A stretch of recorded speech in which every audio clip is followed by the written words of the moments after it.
Assalamualaikum warahmatullahi wabarakatuh. Hamdan syukran ala ni'matillah wa salli wa sallimu ala rasulillah sayyidina Muhammad ibn Abdullah amma ba'du.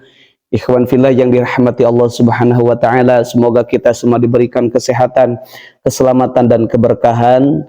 Dan saya doakan sahabat channel ABM TV yang menonton video ini, yang menyebarkan video ini, yang mensubscribe video ini, semoga Allah subhanahu wa ta'ala melapangkan rezekinya, melapangkan dadanya, yaitu melapangkan hatinya, dan semoga keluarga kita diberikan kesehatan, keselamatan dunia dan akhirat, dikumpulkan di dalam ridhonya Allah subhanahu wa ta'ala. Amin ya rabbal alamin. Baik ikhwan fillah yang dirahmati Allah subhanahu wa ta'ala, manusia hidup di dunia ini diberikan rezeki oleh Allah subhanahu wa ta'ala dengan kadar yang berbeda-beda, tidak akan pernah sama. Kenapa? Karena sesuai dengan tingkatan keimanannya, tingkatan amal-amaliyahnya, dan semoga kita semua diberikan rezeki yang berkah dan luar biasa dunia dan akhirat rezeki itu. Ada golongan yang rezekinya itu dilimpahkan oleh Allah subhanahu wa ta'ala. Rezekinya diberikan, keberkahannya diberikan. Ada orang yang diberikan rezeki tapi dicabut oleh Allah keberkahannya. Ada 5 golongan yang diberikan rezeki, kemudian Allah berikan keberkahannya. Siapa itu? Yang pertama, orang yang bertakwa. Kata Allah subhanahu wa ta'ala di dalam Al-Quran, A'udzubillahi minasyaitonirrajim, bismillahirrahmanirrahim, wa may yattaqillaha yaj'al lahu makhrajan wa rizquhu min haitsu la yahtasib. Barang siapa yang bertakwa, maka Allah akan berikan solusi dari setiap permasalahannya. Kita menghadapi di dunia ini, hidup di dunia ini pasti mempunyai masalah. Tetapi yang jadi persoalan, masalah itu akan terasa ringan ketika kita mendapatkan solusinya. Maka yang pertama, orang yang bertakwa akan dilimpahkan oleh Allah rezekinya, dan akan diberikan setiap dari permasalahannya itu adalah solusinya. Maka orang yang bertakwa akan diberikan oleh Allah rizquhu min haitsu la yahtasib, rezeki yang tidak disangka-sangka olehnya. Terkadang kita besok gak terpikir mau mendapatkan sesuatu yang berharga, ternyata besok kita dapat sesuatu yang berharga yang mengagetkan kita, sehingga kita bersyukur alhamdulillah kepada Allah subhanahu wa ta'ala, karena yang dikira akan mendapatkan sekian ternyata luar biasa. Maka itu rezeki yang disangka-sangka oleh Allah, yang tidak disangka-sangka oleh Allah, oleh manusia, itu yang diberikan oleh Allah subhanahu wa ta'ala.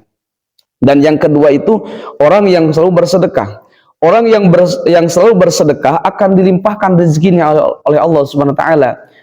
Bahkan di dalam Quran di surah Ali Imran ayat 17, penghuni surga itu adalah orang yang gemar bersedekah, ikhlas karena Allah, tidak ada unsur apa-apa. Bahkan Rasulullah bersabda, "Mana qasamalun min shadaqatin bal yazdad bal yazdad bal yazdad."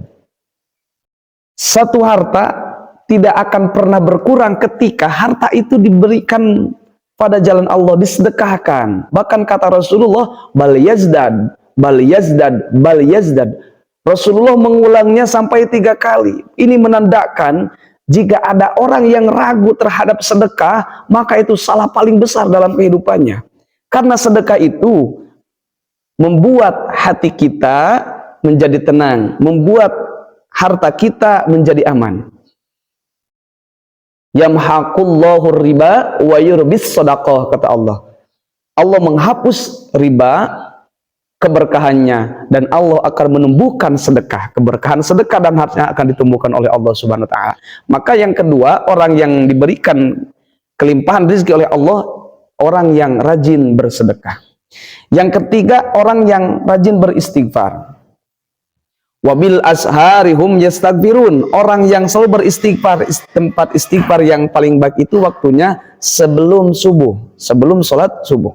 Maka orang yang beristighfar itu akan diberikan oleh Allah subhanahu wa ta'ala rezeki yang sangat berlimpah. Karena ternyata sulitnya rezeki itu bisa disebabkan karena dosa kita. Innal abda la yuhramu bil khairi bidan bin yusibuhu. Seseorang itu akan dihalangi, akan terhalang dengan rezeki dengan kebaikan itu sebab dosa yang diperbuatnya. Maka ketika beristighfar itu sama saja kita membersihkan diri, membersihkan keadaan kita supaya rezeki itu datang kepada kita dengan berlimpah. Maka beristighfarlah. Dan yang keempat itu orang yang beristiqomah. Orang yang beristiqomah akan diberikan oleh Allah Subhanahu wa taala rezeki yang berlimpah luar biasa. Di dalam surah Zin dijelaskan, "Wallaw istaqamu 'ala tariqati la asqainahum ma'an ghadaqah." Jikalau engkau semua beristiqomah dalam satu thariqah, yaitu agama Allah, berpegang teguh dalam agama Allah, maka Allah akan berikan wa asqainahum ma'an ghadaqah. Ulama tafsir menjelaskan ma'an ghadaqah itu adalah rezeki yang luar biasa melimpah. Maka beristiqomahlah, karena dengan keistiqomahan rezeki itu akan didapat. Kun talibal istiqomah wala takun talibal karomah. Carilah keistiqomahan, jangan mencari karomah. Kalau dagang, istiqomah saja dagangnya. Kalau kita buat usaha, buat ide jajanan apa, istiqomah saja, rezeki Allah yang atur ketika kita sudah beristiqomah. Apalagi kita dalam agama kalau beristiqomah, salat duha istiqomah, tahajud istiqomah, sembahyang wajib istiqomah, maka Allah akan datangkan rezeki yang melimpah, yang tidak akan disangka-sangka. Yang kelima itu orang yang zuhud di dunia. Orang yang zuhud di dunia itu hidupnya itu tidak terlalu mementingkan urusan dunia, tetapi dia itu seada-adanya aja, orang yang zuhud ini. Maka kata Rasulullah SAW, berdialog antara sahabat dengan Rasulullah, kata sahabat, "Ya Rasulullah, ad-dunya liman?" Hei Rasulullah, dunia ini untuk siapa? Maka kata Rasulullah, "Liman tarokaha," untuk orang yang meninggalkan dunia, yang artinya orang yang zuhud. Wal akhiratu liman, dan akhirat ini untuk siapa? Akhirat itu untuk siapa? Liman tolabaha. Akhirat itu untuk orang yang mencarinya. Maka ketika kita tidak habis-habisan mencari dunia, Allah akan kasih rezeki. Tetapi kita jika tidak bersungguh-sungguh dalam mencari akhirat, maka Allah tidak akan kasih urusan akhirat. Maka dengan itu, manusia yang akan dilimpahkan oleh Allah rezekinya itu, yang pertama orang yang bertakwa, yang kedua orang yang rajin bersedekah, yang ketiga orang yang rajin beristighfar, yang keempat orang yang rajin beristiqomah, dan yang kelima itu orang yang zuhud di dunia. Maka semoga kita semua diberikan kesehatan, kelapangan, rezeki, dan keberkahan dari rezeki itu. Semoga bisa bermanfaat. Billahi hidayah wa taufiq. Wassalamualaikum warahmatullahi wabarakatuh.